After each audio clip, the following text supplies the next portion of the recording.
Porter, great to see you and great to have you on the program on a holiday day. Again. Thank you, Porter. So my question here is, you and I have been talking about this for the better part of a year, and the number now of new OTT or direct-to-consumer content, it's like getting bigger by the day, Porter. Are we going to reach saturation at some point in this industry? Is there too much?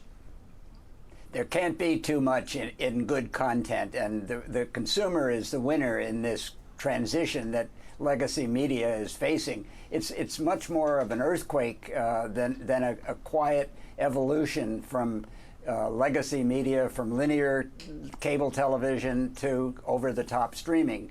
But the consumer is going to be the beneficiary. He's going to get hundreds and hundreds of streaming services to choose from, and basically will start bundling and put together a package of content, entertainment, sports, kids' work, sports, and it will cost him anywhere from $60 to $100, but it'll be probably 40 to 50% less than he's paying the cable companies right now. Now, that being said, Porter, when we add up the prices of these things, let's say I've got a kid, so I need Disney. I like the True Detective intensity of the HBO type stuff, all right? So I've got HBO Now. I've got Netflix because I like Black Mirror, etc. As you point out, lots of good content. But that being said, minus True Detective Season 2, of course, but that being said, are the prices going to have to come down for all these things? Because all those services are going to add up, Porter. Well, they are going to add up, but you're going to find these streaming services, including Disney, which has stated emphatically that they will not have advertising on Disney Plus. They're going to all have to develop a two-revenue stream of subscription payments and advertising. If they don't, they're going to find that they're never going to make a profit. And that is the big challenge that Netflix is facing right now, because you cannot keep ratcheting up subscription rates without starting to lose significant numbers of subscribers. So you need that dual revenue stream that they were getting in the cable industry from advertising and retransmission rights. And they don't get any retransmission, they don't get any advertising on over the top if they don't add that element to the package. Is the Hulu situation to you going to have to, at least to me, it looks like one of those that might change pretty quickly. I mean, NBC's got a new streaming service that's coming.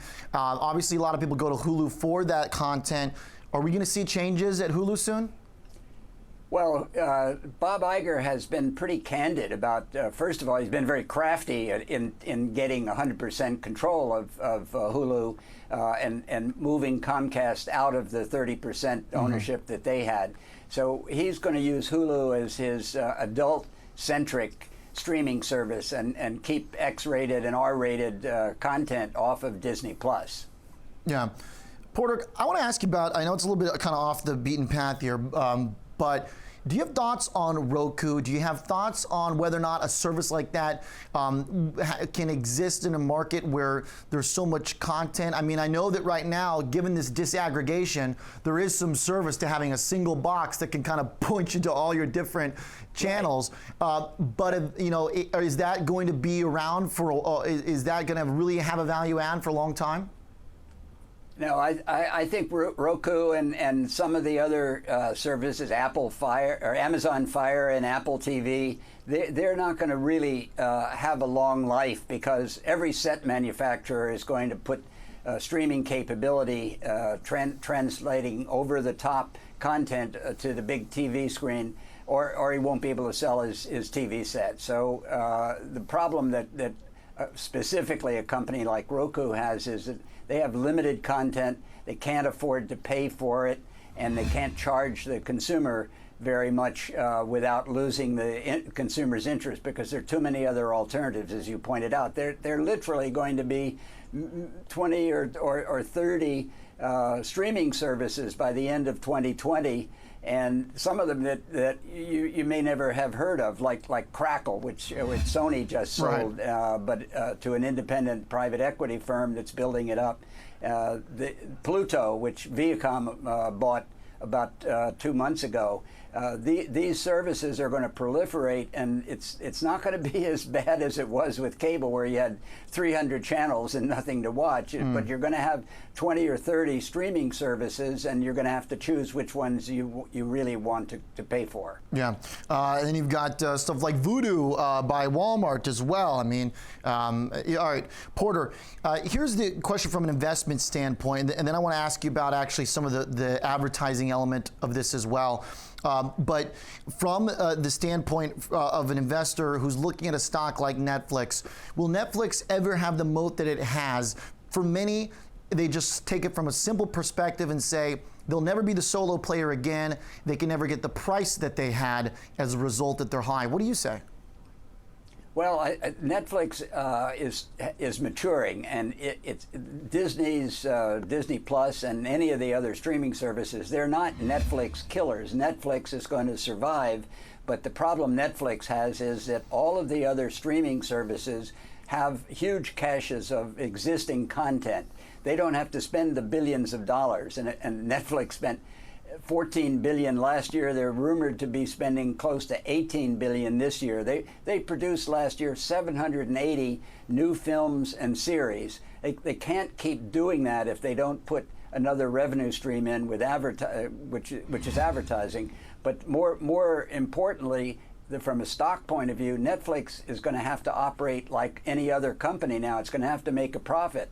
If you take the off-balance sheet liabilities, the billions of dollars that they're contracted to pay for original content, they're not making any money, and the investor is sooner or later going to catch up with that aspect and penalize the Netflix share price. I don't think Netflix is a long-term survivor. I think it needs to find a deep-pocketed buyer, and it could be a Verizon, it could be a Microsoft, it could be one of the other tech companies that doesn't have a significant over-the-top streaming service of its own.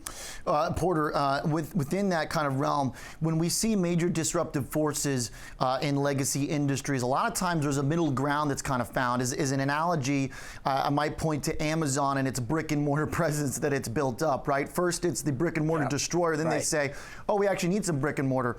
Best Buy on the defensive then says to Jeff Bezos, come on in, sell your TVs here because we need, your product.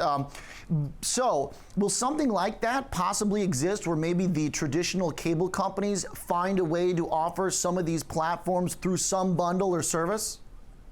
I think that they are going to do something similar, but in a different direction, Oliver. The cable companies, Comcast and Charter specifically, and Optimum, Altice, they are presently and will remain the largest internet service providers in the country. And that's where they're going to start moving their priorities and start reaping the profits, because if you're streaming dozens of over-the-top content providers, you're going to want fast, clear service, and that's going to cost you a lot more. The cable companies are going to start charging you premiums for faster service and quicker downloads, and they also are into the wireless cell phone business. All of the major cable companies have wireless cell operations now, and they're actually doing very well because they don't have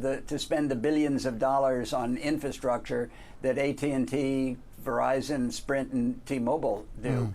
They are FCC licensed to use the networks that these major carriers already have. Yeah, well said. Porter, the last thing here, I'm curious, obviously, with your experience as a publisher and your connections with the advertising industry, what I'm curious about is if we have seen the change necessary within the advertising market on where those dollars go, or if we should expect some of our content services to start showing more ads. I mean, are they going to be able to stay ad-free where they are?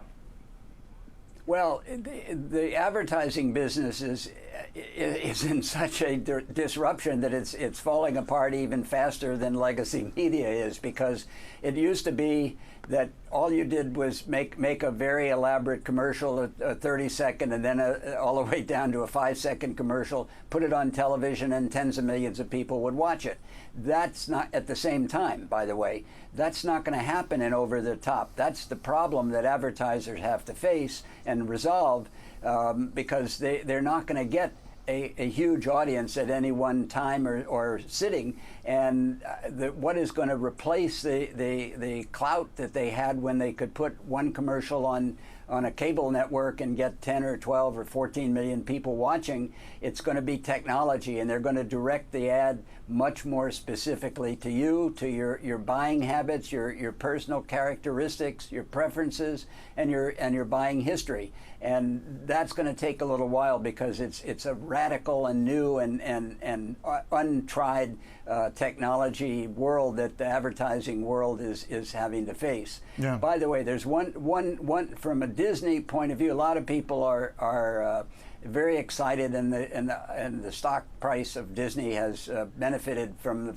fact that they're launching Disney Plus in November. What I think is the biggest holy grail that Disney is going to rediscover. It used to be ESPN, because they were getting such huge amounts of viewership and advertising revenue from the live sports. What is coming down the road? There are now 8 or 9 states that have legalized online betting, and in the next couple of years, all 50 states, which all need the revenue, are going to legalize online betting. And where are you going to find live major sports events better than ESPN? And I think ESPN is going to become a huge profit generator for Disney going forward.